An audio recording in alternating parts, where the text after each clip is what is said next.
इकडे बीड तालुक्यातल्या कुर्ला गावानजीक बिंदुसरा आणि सिंदफणा नदीला आलेल्या पुरात अडकलेल्या 30 ते 40 जणांना काढण्यासाठी लष्करी जवान रेस्क्यू ऑपरेशन राबवणार आहेत। त्या ठिकाणचा आढावा घेतला आमचे प्रतिनिधी उदय नागरगोजे यांनी।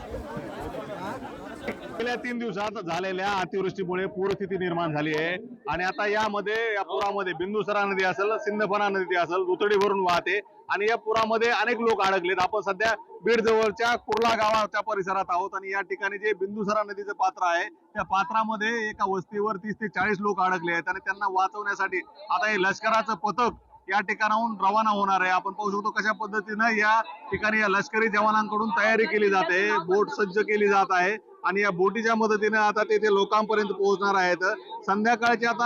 संध्याकाळची वेळ आहे त्यामुळे अंधार पडण्याच्या आधी या लोकांपर्यंत पोहोचायचंय आणि त्या ठिकाणी त्यांना वाचवायचं काम या लष्करी पथकाकडून केलं जाणार आहे। या ठिकाणी प्रशासकीय अधिकारी देखील आहेत आणि ते सर्व या गर्दीवर नियंत्रण ठेवत आहेत। काही स्थानिकांची मदत देखील घेतली जात आहे आणि या स्थानिकांच्या मदतीनं हे सगळं बचाव अभियान राबवलं जाणार आहे। त्या ठिकाणी 30 ते 40 लाख अडकल्याची माहिती प्रशासनाकडे आहे आणि आता या पथकाच्या माध्यमातून या लोकांना वाचवलं जाणार आहे।